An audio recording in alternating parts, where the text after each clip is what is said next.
Va ora in onda. Lo sapevate che il giusto equilibrio tra mente e corpo conducono Alessandra Rovida e Manuel Muttarini. Per le vostre richieste e per le vostre domande scrivete a ilmondodeisemplici-mail@gmail.com.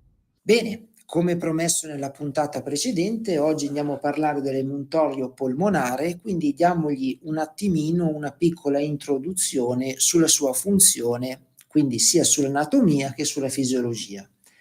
L'aria che penetra nelle nostre narici è diretta verso le profondità polmonari e questo avviene attraverso canali che man mano diminuiscono di diametro e si ramificano.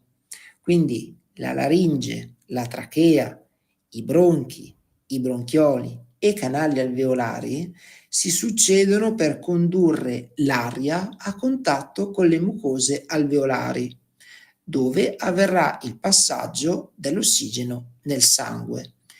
Gli alveoli, conosciuti anche come sacchi alveolari, sono appunto piccole sacche raggruppate a grappolo all'estremità dei canali alveolari.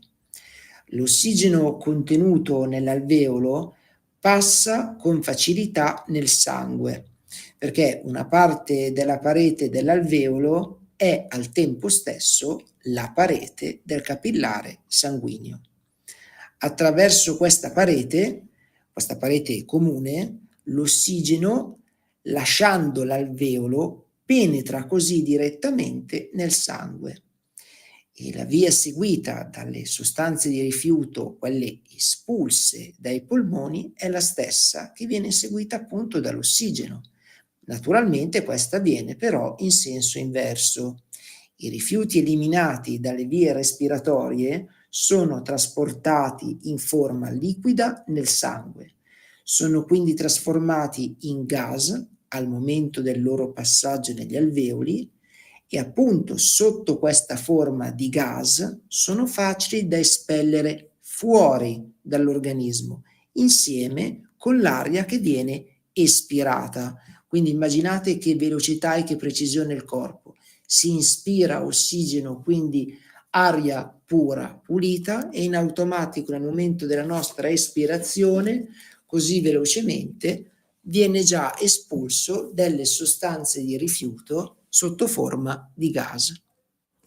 Quindi al momento dell'espirazione i gas, particolarmente l'anidride carbonica, vengono sospinti attraverso tutta la rete dei canali dell'apparato respiratorio, quindi bronchioli, bronchi, fino all'esterno dell'organismo. Le vie respiratorie sono anzitutto vie di uscita dei rifiuti gassosi, quindi possono però anche espellere rifiuti solidi che, portati dall'aria inspirata, sono penetrati all'interno. Quindi sono polveri di ogni tipo, polveri domestiche, da inquinamento, polline, eccetera. Le vie respiratorie sono attrezzate per proteggersi e respingere questo tipo di rifiuti.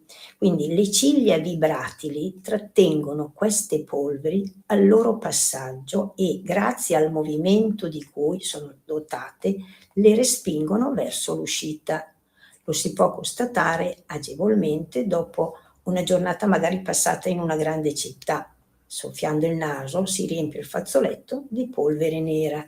Però, nonostante la condizione attuale di inquinamento generale, le sostanze di rifiuto che penetrano in questo modo nelle vie respiratorie rappresentano solo una quantità minima.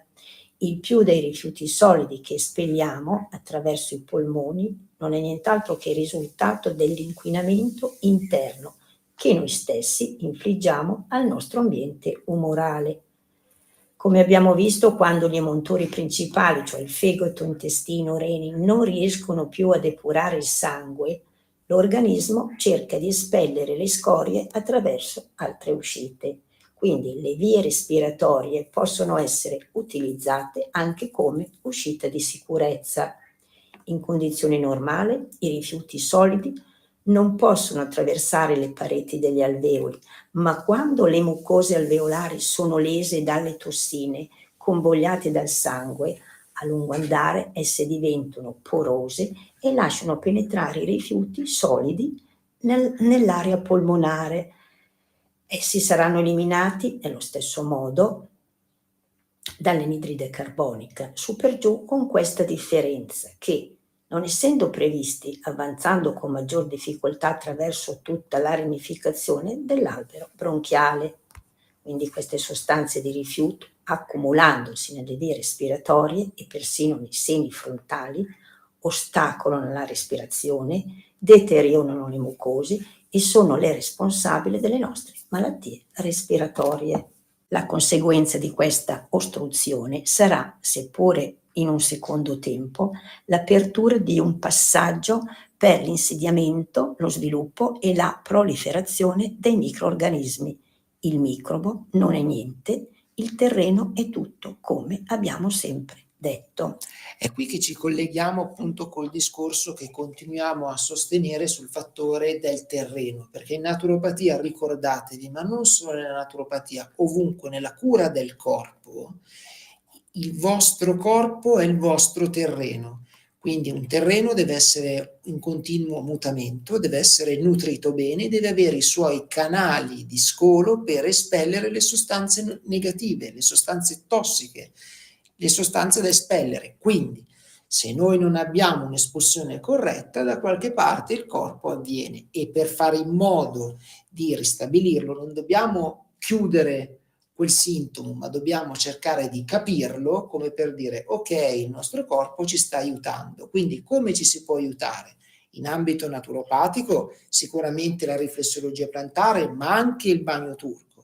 Ma oltre a questo, nella prossima puntata andremo a vedere anche alcuni elementi importanti, come innanzitutto cosa succede quando abbiamo dei segni di quello che è il catarro e anche della funzione che lui ha, perché è un elemento importante anch'esso. E poi magari diamo anche un piccolo sguardo a quelli che sono alcuni mezzi di drenaggio polmonare. Grazie per essere rimasti con noi, l'appuntamento è per la settimana prossima. Per le vostre richieste e per le vostre domande scrivete a ilmondodeisemplicimail@gmail.com. Avete ascoltato? Lo sapevate che?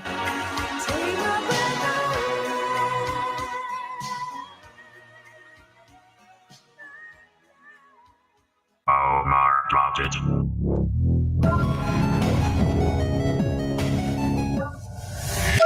Bentrovati amici ascoltatori, oggi vorrei portare alla vostra attenzione un fatto abbastanza preoccupante, ovvero c'è la possibilità che qualcuno vi rubi il vostro SPID.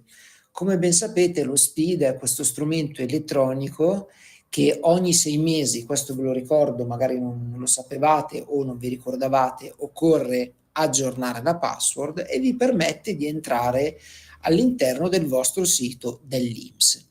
Il problema è che attualmente c'è una grande quantità di persone, quindi una percentuale molto elevata di persone, che hanno subito una specie di attacco informatico. Che questo cosa ha provocato? Ha provocato che molte persone entrano all'interno di SPID altrui. Il motivo non so spiegarvelo cosa ci possono guadagnare queste persone, se non l'accesso a tutti i vostri dati importanti. Quindi come tutelarsi? Basta un antivirus? No, in questo caso no. Per evitare, o meglio per capire se siete stati vittime di questo attacco oppure no, è importante accedere al vostro SPID e generalmente o in basso a sinistra o a destra dovrebbe esserci scritto l'ultima volta che voi avete avuto l'accesso sul sito dell'INPS.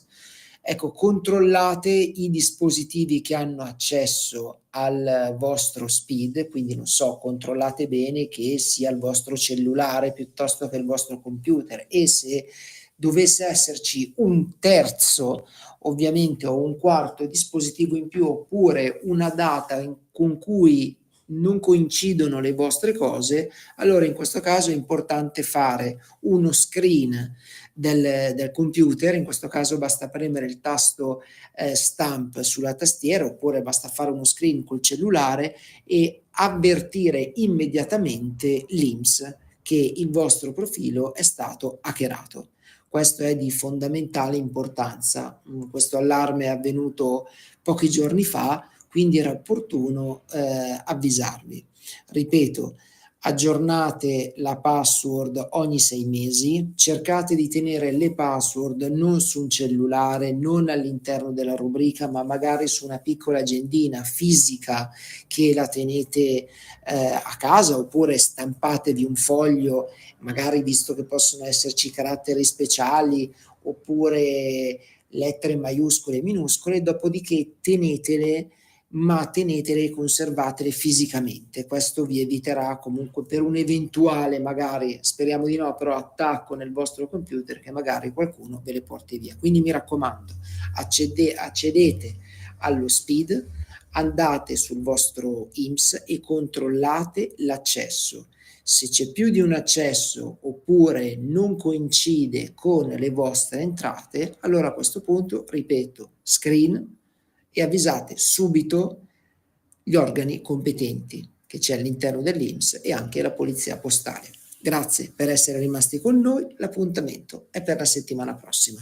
Omar dropped it.